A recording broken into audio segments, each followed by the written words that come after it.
और इंशाल्लाह चेयरमैन और बचाएगा पाकिस्तान, और बचाएगा पाकिस्तान। बहुत मुश्किल है, बल्ले का निशान अब बहुत मुश्किल है, क्योंकि फयाजुल हसन चौहान ने इंट्रा पार्टी इंतखाबात मुस्तरद कर दिए हैं। वो नहीं मान रहे इंट्रा पार्टी इंतखाबात को और इनके नताइज को।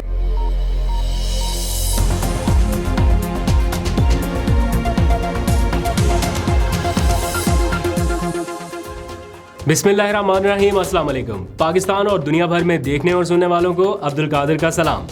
आज भी काफ़ी ज़्यादा पॉलिटिकल हैपनिंग्स रही हैं। एक तो पीटीआई के इंट्रा पार्टी इंतखाबात हो गए, उसके बाद क्या ड्रामाई सूरत हाल है उसके ऊपर भी बात करेंगे। फिर Swabi convention, back to back कामयाब कन्वेंशन हो रहे हैं और सवाबी ने तो पिछले रिकॉर्ड लगता है तोड़ दिए।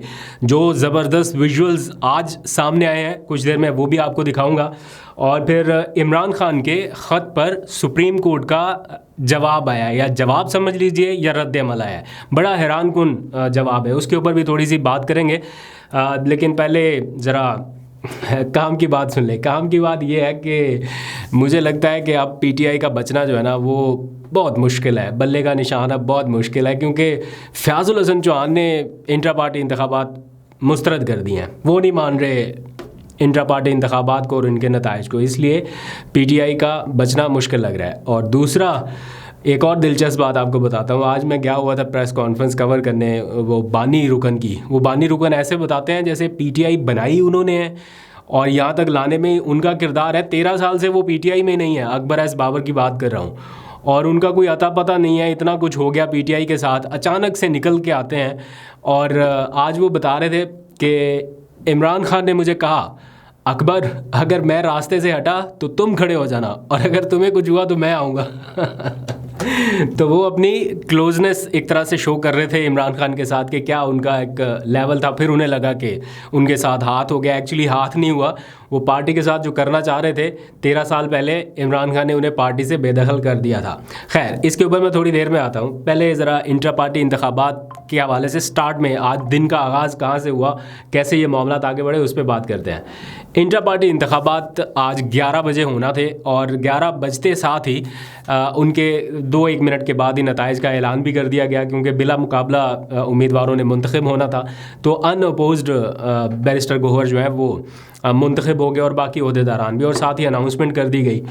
अब जो वहाँ पे बैरिस्टर गोहर को एक वेलकम मिला या लोगों का प्यार मिला, पीटीआई के वर्कर्स जिस तरह से जुड़ गए, उन्होंने एक्सेप्ट कर लिया उनको अपना चेयरमैन। मतलब शेर अफजल मरवत के बाद ये दूसरे वकील होंगे बैरिस्टर गोहर जिनको आवाम की तरफ से इतना प्यार मिल रहा है, और उन्हें खुद भी अंदाज़ा नहीं होगा कि उन्होंने कभी सोचा भी नहीं होगा कि इतना ज़्यादा उनको एकदम से सपोर्ट मिलेगा। तो बहरहाल इमरान खान ने जिसके ऊपर हाथ रख दिया तो दैट मीन्स के पब्लिक उसके साथ है, और तो कोई दूसरी ऑप्शन है नहीं। तो इसी तरह शेर अफजल मरवत के पीछे लोग किस तरह से दीवाना आ रहे हैं वो थोड़ी देर में मैं आपको झलकियाँ दिखाता हूँ। जो आज सवाबी में उन्होंने कन्वेंशन किया, क्या कमाल लोग पहले छतों पे चढ़े हुए नज़र आ रहे थे, आजकल दरख्तों के ऊपर लटके हुए भी नज़र आए। कुछ ही देर में दिखाता हूँ। इंट्रा पार्टी इंतखाबात के बाद बैरिस्टर गोहर तो पहुँच गए पार्टी के मरकज़ी दफ्तर, और उन्होंने तो दुआ शुआ भी कर ली कि अल्लाह ताला उन्हें तौफीक दे पार्टी को साथ लेके चलने की। लेकिन दूसरी तरफ प्लांटेड किस्म का रोना धोना, प्रेस कॉन्फ्रेंस और बहुत कुछ इस वक्त हो रहा है। शुरू हुआ मामला अकबर एस बाबर से, और साथ में बाकी जो जमातें हैं वो भी शुरू हो गई कि नहीं नहीं नहीं नहीं, ये तो इलेक्शन ठीक हुआ ही नहीं, ये ऐसे कैसे हो सकता है, ये तो इलेक्शन नहीं है, ये तो जमहूरियत है ही नहीं। खुद तो बहुत बड़े जमहूरी है ना, सारे जमहूरियत के चैम्पियन बन के बैठे हुए हैं। अपनी पार्टियों के इलेक्शन ज़रा देखें क्या हाल है। पहले अकबर एस बाबर साहब आए मंजर आम पे, मुझे तो 100% पता था कि अब आगे क्या ड्रामा होने जा रहा है, क्योंकि कल ये चले गए थे पीटीआई के दफ्तर में और जाके इन्होंने एक ऐसे ही शो शाह के लिए फुटेजेस बनवाई और मीडिया को जारी कर दी कि जनाब हम बानी अराकीन गए पीटीआई के दफ्तर में और हमने जाके फहरिस्तें मांगी, वहाँ पे हमें तो कुछ मिला नहीं, एक ग्राउंड सेट करने के लिए। और फिर मुझे पता था कि ये आज प्रेस कॉन्फ्रेंस करेंगे और ऐसा आप हंगामा सा बर्पा करेंगे, दिखाएंगे और सारे टीवी चैनल दिखाएंगे, और एग्जैक्ट वही हुआ। हर टीवी चैनल पे बराह रास्त। और मुद्दा क्या था कि जनाब ये इंट्रा पार्टी इंतखाबात सही नहीं हुए। ठीक है ना, हमें तो इंट्रा पार्टी इंतखाबात भी ठीक नहीं मिले। इस तरह से करके सारी सीन इन्होंने क्रिएट कर दिया। इससे पहले कि Akbar S Babar press conference करते तो मुस्लिम लीग नवाज़ की मरियम औरंगज़ेब का बयान आ गया और उन्होंने वो बताना शुरू कर दिया कि जनाब ये इंट्रा पार्टी इंतखाबात ऐसे होते हैं, ये अनअपोज्ड किस तरह से मुंतखब हो सकते हैं लोग और बाकी सारा कुछ। तो लोगों ने उनके अपनी पार्टी के मुस्लिम लीग नून के अपने जो इंतखाबात थे उनका जो नोटिफिकेशन था वो निकाल के ट्वीट करना शुरू कर दिया। शहबाज शरीफ अनअपोज्ड, मरियम नवाज़ अनअपोज्ड, ये एहसन इकबाल अनअपोज्ड, ये जितने इनके बने मेंबर ये तो सारे अनअपोज्ड थे। इनके मुकाबले में आके कौन खड़ा हुआ? इन्होंने तो उल्टा कहा कि जिसको इस आगडार से मसला है वो पार्टी छोड़ दे, लेकिन सबको अनअपोज्ड इन्होंने इलेक्ट कराया। तो उस वक्त तो किसी को कोई ख्याल नहीं था कि अनअपोज्ड भी हो सकता है। जब खुद आप कर चुके हैं तो अब जब आप तनकीद कर रहे हैं कि ये कैसा इलेक्शन है, ये क्या था, तो फिर लोग कहते हैं कि लुक हु इज़ टॉकिंग। तो यही बात आपके साथ हो रही है। अच्छा, फिर अकबर एस बाबर की लॉन्चिंग होगी। वो जब प्रेस कॉन्फ्रेंस करने आए उन्होंने अपनी एक अलग ही पूरी स्टोरी, वो मेरी ये कुर्बानी, तो मैंने ये किया, हम पार्टी को इदारा बनाना चाहते थे, हम ये करना चाहते थे। भाई 13 साल पहले आपको पार्टी से निकाला जा चुका है। आपकी बुनियादी रुकनियत तक नहीं है कि आप आके इलेक्शन लड़ सकते हैं इंट्रा पार्टी का। और ये बताएं कि आप कहते हैं कि मैं बानी रुकन रहा हूँ इतने टाइम तक, आपने अब तक कौन से इंट्रा पार्टी इलेक्शन में हिस्सा लिया? आप जस्टिस वजीउद्दीन की मिसालें दे के चले गए, तस्नीम नूरानी का बता के चले गए। हमें सब पता है, मैं कवर करता रहा हूँ, कोई 10 साल तो हो गए मुझे भी ये सारी चीज़ें कवर करते। मैंने तो आपको कभी नहीं देखा वहाँ पे कभी किसी इंट्रा पार्टी इंतखाब में या पार्टी के किसी फैसला साजी के अमल में।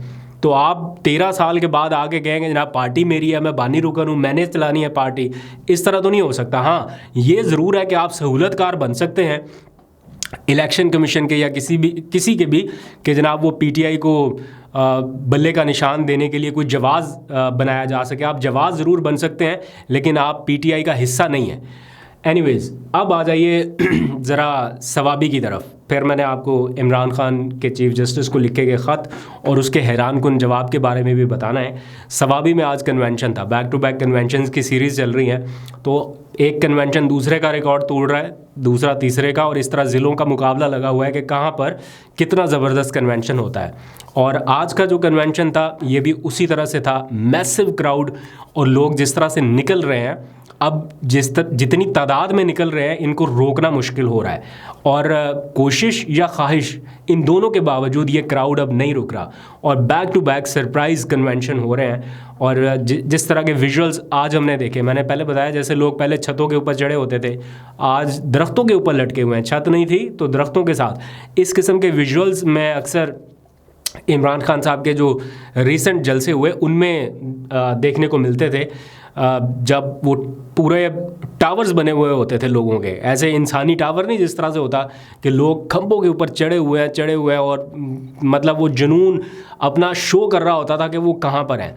तो एग्रेशन लोगों का आज भी वैसा है, सिमिलर है, बिल्कुल उसी तरह का माहौल, उसी तरह का।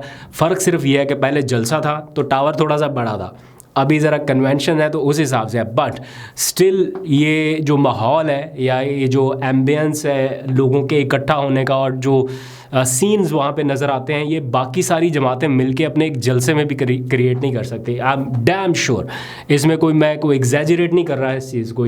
मैं इन चीज़ों को सालों तक रिपोर्ट कर चुका हूँ, तो मुझे बहुत अच्छे से पता है कि किस किस्म का सिनेरियो है वहाँ पर और किस तरह से लोग चार्ज्ड है। तो शेर अफजल मरवत तो लीड करते ही जा रहे हैं, अभी उन्होंने पंजाब में भी एंट्री देनी है और यहाँ पे भी शेड्यूल बनना है। लेट्स सी क्या होता है पंजाब में। और सबकी नज़रें अभी इस वक्त तो इलेक्शन कमीशन की तरफ है कि इलेक्शन कमीशन इंट्रा पार्टी इंतखाबात को किस तरह से लेता है। वो अकबर एस बाबर उसे चैलेंज करने जा रहे हैं, तो क्या उस चैलेंज की बुनियाद पर बल्ले का निशान वापस लिया जाएगा या कोई और ऑप्शन होगा। बट यहाँ पर सेफर साइड ये है कि इंतखाबात चूँकि पेशावर में हुए हैं, तो कल को अगर कोई गड़बड़ होती भी है, इलेक्शन कमीशन कुछ करता भी है, तो आई थिंक कि पेशावर हाई कोर्ट से रुजू करने में आसानी होगी पीटीआई को, बनिस्बत ये कि वो इस्लामाबाद हाई कोर्ट में है। तो पेशावर हाई कोर्ट से रुजू करके इस मामले में वो कुछ स्टे ऑर्डर भी ले सकते हैं, वॉटएवर, मतलब कानूनी जंग लड़ने में उन्हें आसानी होगी। अब आप आ जाइए इमरान खान के चीफ जस्टिस पाकिस्तान जस्टिस काजी फायज़ ईसा साहब को लिखे गए ख़त के हवाले से।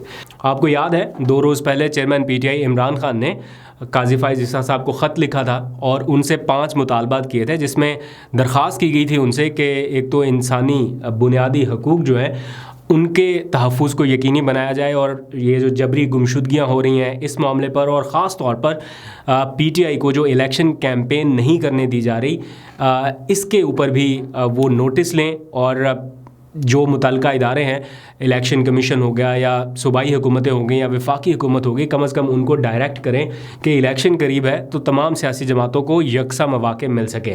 लेकिन उनका प्राइम फोकस ये था कि जो जेलों में कैद बेगुनाह लोग हैं जिनको ज़मानतों के बावजूद भी बार बार गिरफ़्तार किया जा रहा है, तो उनको रिहाई दिलवाने के लिए या उनके केसेस के लिए भी आप कुछ किरदार अदा कीजिए। तो ये महज दरख्वास्त थी, इससे हट के कुछ नहीं था। ज़ाहिर बात है अगर किसी से दरख्वास्त करनी है तो यही तरीक़ाकार हो सकता है, अब या फिर एक पिटिशन डाल देते। बहरहाल मैं इस ख़त को दरख्वास्त के तौर पर ही लेता हूँ, क्योंकि चेयरमैन पीटीआई ने अपने ख़त में ये लिखा था कि मेरे इस ख़त को आइन के आर्टिकल 184(3) के तहत दी जाने वाली दरख्वास्त ही तस्वुर किया जाए। बहरहाल उसके तरीक़ाकार पर एतराज़ हो सकता है या वॉटेवर, लेकिन जो आज एलामिया जारी हुआ सुप्रीम कोर्ट ऑफ पाकिस्तान की जानिब से बसद एहतराम के साथ, वो उस एलामिया को मैंने यकीन जानिए को 3-4 बार पढ़ा है और मैं हैरान हूँ कि ये इस किस्म का जवाब बिल्कुल भी एक्सपेक्ट नहीं किया जा रहा था। मतलब उसमें ये तक बता दिया कि इनके सफ़ात कितने थे, इनका रंग कैसा था, जर्द रंग के पेपर थे और इतने थे, और जिल्द में जैसे ये इस्तेमाल होता है वैसे थे, मतलब ऐसी इंफॉर्मेशन के साथ। और फिर एंड पे उन्होंने लिख दिया कि चीफ़ जस्टिस साहब किसी दबाव में नहीं आएंगे। मतलब मैं हैरान था कि जो दरख्वास्त की गई या जो ख़त लिखा गया वो दबाव में लाने के लिए तो नहीं था। उसमें तो कोई ऐसी चीज़ नहीं थी कि कोई दबाव में लाना चाहता है, नथिंग, ऐसा कुछ भी नहीं था। इवन जो काजी फाइज़ ईसा साहब के बहुत करीबी कुछ सहाफ़ी समझे जाते हैं वो भी हैरान है, और उन्होंने भी इसके ऊपर बड़े ताज्जुब का इजहार किया कि आप चीफ़ जस्टिस पाकिस्तान हैं, आपको तो, या ठीक है अगर आपको कोई एतराज़ था या आपको ऐसा लगता है तो आप रहने देते, जवाब भी ना देते, खामोशी इख्तियार की जा सकती थी।